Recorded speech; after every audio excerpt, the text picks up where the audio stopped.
Good morning, everyone. This is Mighty Stream, and I'm so excited to be with you today.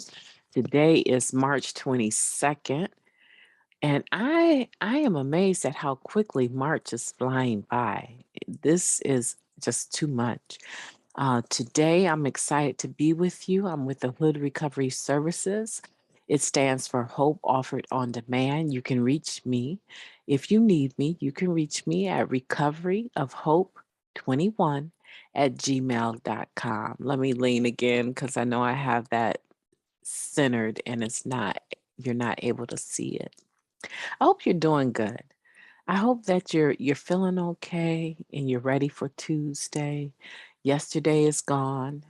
All we can do is improve on whatever happened yesterday, and so I just want to get into the reading. I looked at the title of it just now and it looks very intense. Let's get to it. Let me share the screen. All right, here we go. Look at that. March 22nd. The principle of self-support. In our addiction, we were dependent upon people, places, and things. We looked to them to support us and supply the things we found lacking in ourselves. Basic text, page 70 through 71. In the animal kingdom, there is a creature that thrives on others. It's called a leech. It attaches itself to people and takes what it needs. When one victim brushes the leech off, it simply goes to the next. In our act of addiction, we behaved similarly. We drained our families, our friends, and our communities. Consciously or unconsciously, we sought to get something for nothing from virtually everyone we encountered. When we saw the basket passed at our first meeting, we may have thought self support. Now, what kind of odd notion is this? As we watched, we noticed something. These self supporting addicts were free by paying their own way. They had earned the privilege of making their own decisions. I like that. By applying the principle of self support in our personal lives, we gain for ourselves the same kind of freedom. No longer does anyone have the right to tell us where to live because we pay our own rent. We can eat, wear, or drive whatever we choose because we provide it for ourselves. Unlike the leech, we don't have to depend on others for our sustenance. The more responsibility we assume, the more freedom we'll gain. Just for today, there are no limits to the freedom I can earn by supporting myself. I will accept personal responsibility and pay my own way today. I like that. That is exciting. I was thinking about a leech. They have the ability to hold on tight. A leech has the ability to hold on tight. You have to go through some pain to get the leech to come off of you. That much I do know. Now, I'm not, biologist or any of that. I'm not really into the animal kingdom like that. I like dogs, pooches, and I like some cats. Beyond that, everything else, I kind of look at it from a distance. I won't go petting or, looking to play with any of these other animals, right?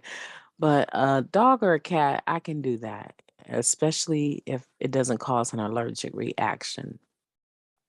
But a leech, I've heard many stories about leeches and ticks, right? The ability to thrive on a being and how difficult it is to get them to detach. And this is what it's talking about, how we used to be compared to how we are today. And I just want to say that not everyone is fully self-supporting when they start to recover, right? And there's programs for that. There's assistance out there for that, not to thrive off of it and live off of the government, right? There's assistance for individuals that struggle financially, right? We're not talking about that.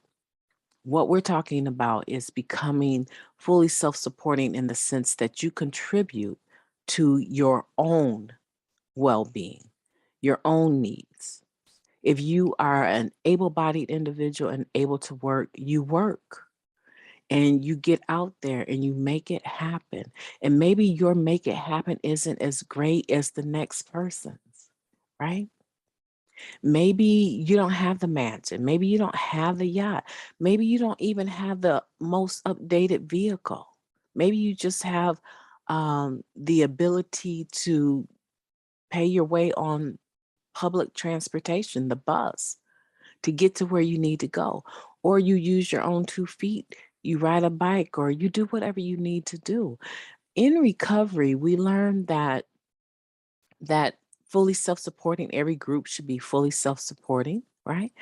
Is internalized to us as well. We watch the basket go around and we watch, oh, I only have 50 cents. That person has a couple of dollars. And then here comes this person with a whole lot of money and they have, maybe they put $20 in the basket.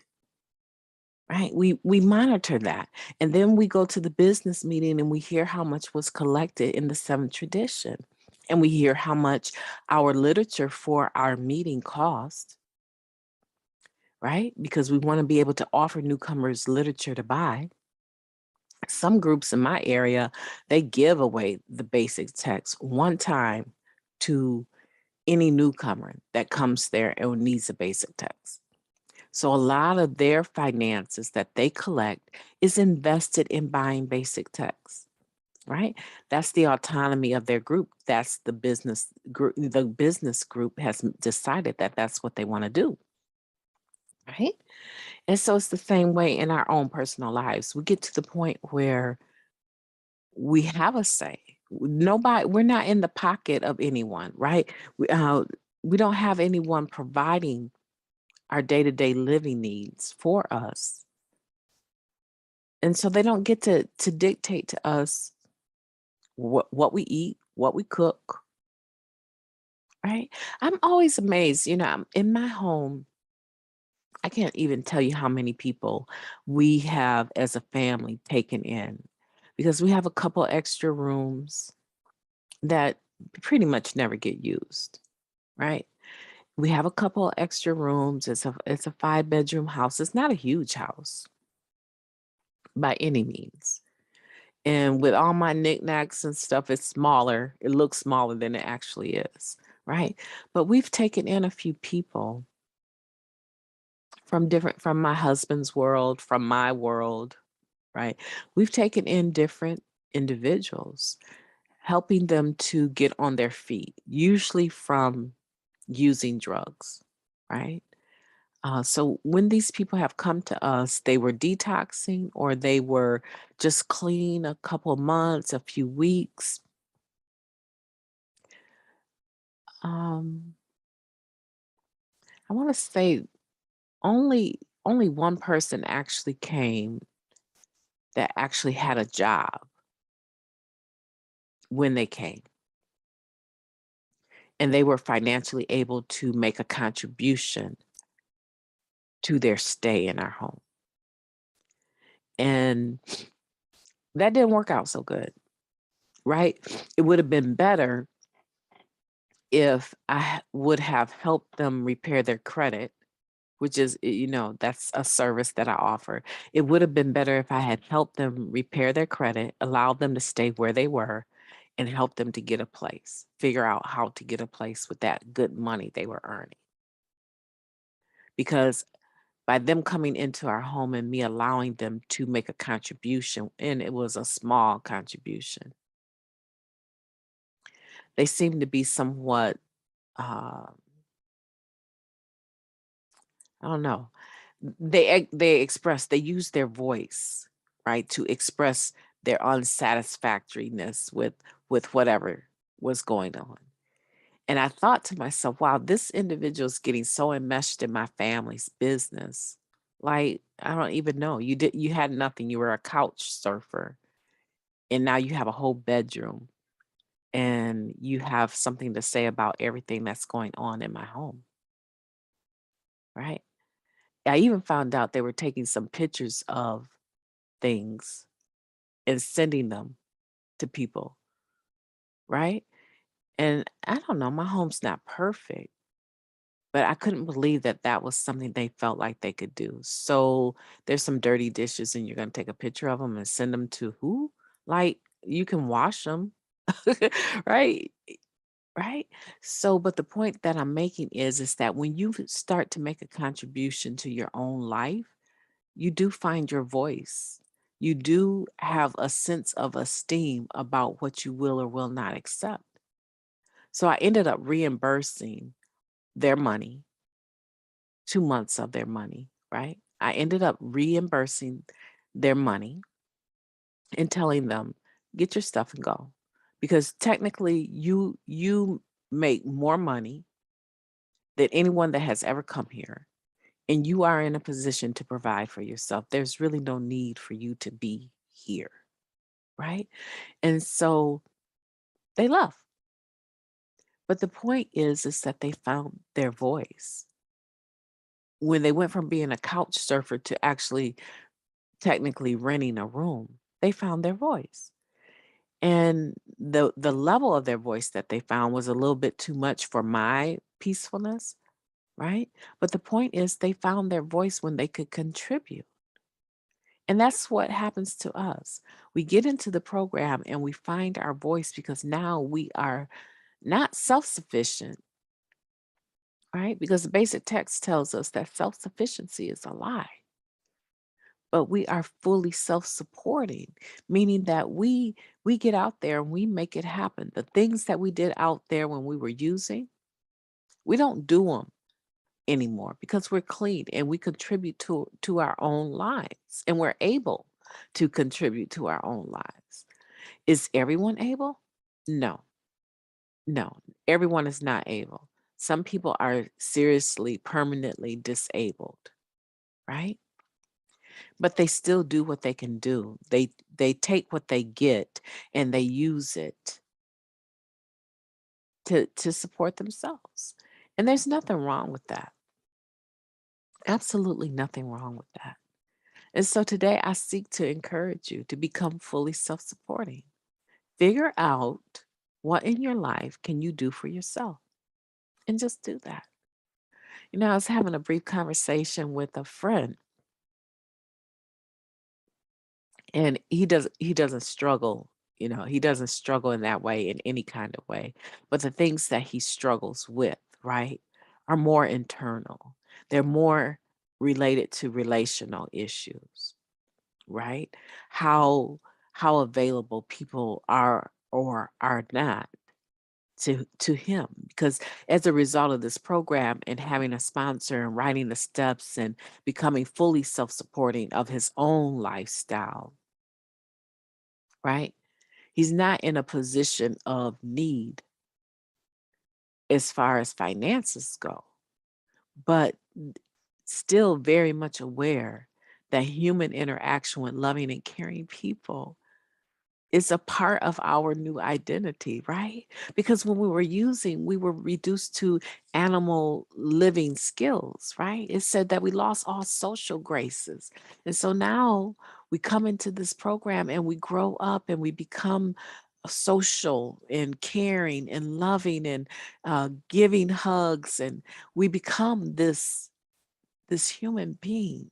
And we were always that person, but when we were using, we cut that heart off.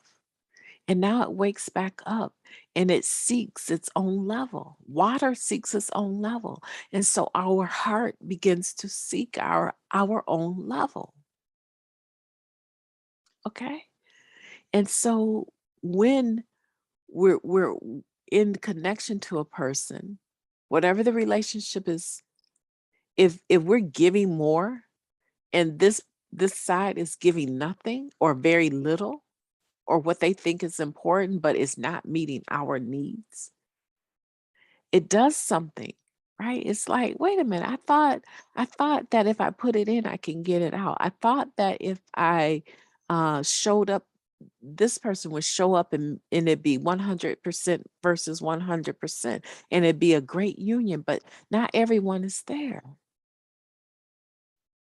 And because our hearts seek its own level, when we see that there's lack on that other end, it makes our heart kind of, it makes it ache, it makes it hurt.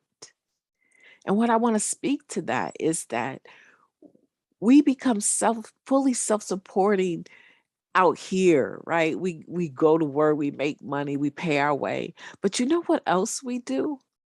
Now I just want to leave it with this. This is what else we do. We have the tools to apply healing to our own selves, to our own lives. I become aware of my emotions and my feelings, and I take care of my emotions and my feelings. And I'm honest about what I feel.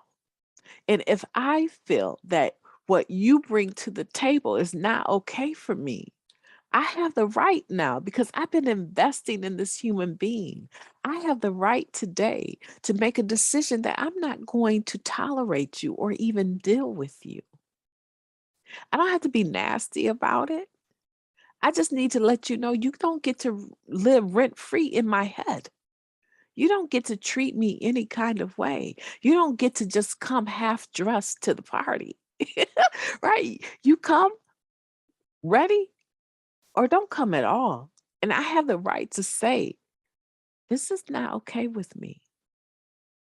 And even though, like, we have a history, I'm not any longer okay with you not bringing it. And I don't have to be mad about it. I don't have to be mean about it. I don't have to do, I just have to have that self awareness. And it's the same thing as this reading. When we become fully self supporting, right? When we give our life, our heart, the energy that it needs because of the work that we have done, I find my voice. And some people cannot handle our new voice. Some people can. And like I'm saying to my friend, the best deserves the best. So heal thyself. Use those spiritual principles to stay spiritually awake in all our affairs, not just some, all. I mean, I'm sitting here, I do this podcast, not perfectly every day, but I'm committed to getting it done. It's something I enjoy doing. And you know what? There's only a couple other things that make me feel better than reaching out virtually. Yeah, exercise. Exercise makes me feel wonderful because it's a very spiritual experience for me. I deal with poor self-image, and it's always in the back of my head. You need to tighten up. You need to do this. You need to do that, right? It's always in the back of my head because of the old wounds, but I don't let it control me. But when I'm taking care of business of my physical health, I feel I feel like I've been on a 10-day fast. I feel wonderful every day. Even though stuff comes up, I am more able to bring the energy and bring the positivity when I'm physically fit. So for me not to exercise every day is ridiculous. It's like stabbing myself over and over and over and thinking that I'm going to be okay. That right there, exercise and eating right, those have always been important to me. And so when I'm paying the price of unhealthy habits, it's a struggle to breathe, to wake up and feel like you could take the world. Okay, so that's one thing that's super important to me. The other thing that's super important to me is having a spiritual healthiness in relationship to God, the God of my understanding is love. And it's very important to me to love others the way that I would want to be loved. It's very important to me. And it comes through my intimacy with God. I'm not a person on my knees every day. My knees can't even handle being on them like that. But I walk through my life in a spirit of prayer. I walk in my life every day with the spirit of the living God guiding me and directing me. That level of intimacy is something I will never forsake for any human being, right? So those three things, when I'm doing what I'm called to do, which is stuff like this, when I'm doing what I'm called to do, I'm taking care of my body, keeping it healthy, and I'm staying connected to the proper juice. When I do those things, there's nothing that can come my way that can throw me. Excuse me. Yesterday was a very rough day. Very rough day. I was working, doing my little thing. I got a call. My husband told me that my stepson, my oldest son, um, who has taken in his cousin, she has a 10-year-old son that was born with some disabilities. She has to feed him with a tube. He cannot walk. He's very dependent. She has to change his diaper, right? She made a decision to raise her child with all these disabilities. And yesterday or Sunday, she woke up. He had rolled over on his side and suffocated to death. 10-year-old son that she has invested every breathing moment into keeping him healthy and alive as much as she possibly could. It was a rough day getting that news.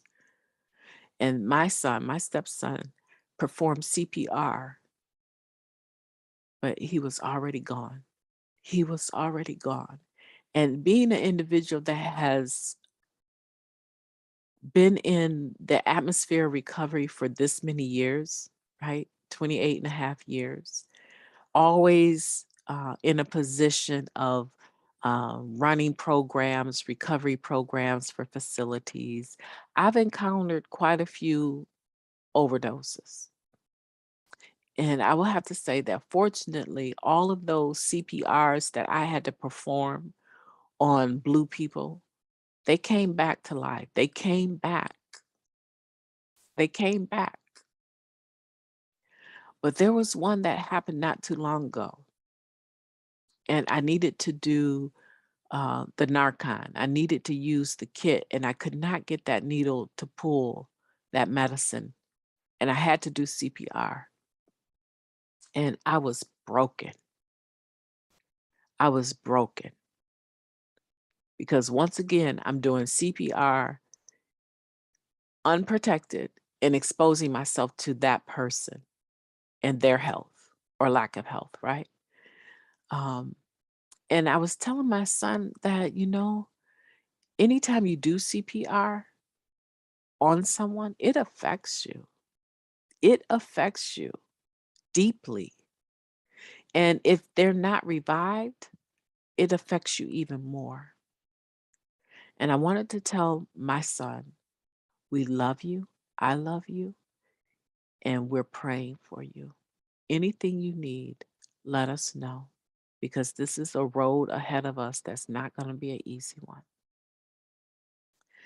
So for me, like I'm saying, when I'm in the mode of recovery and I'm reaching out and I'm doing service work, that's what I feel my life call is. I believe I came into the world to love others the way that God loves them.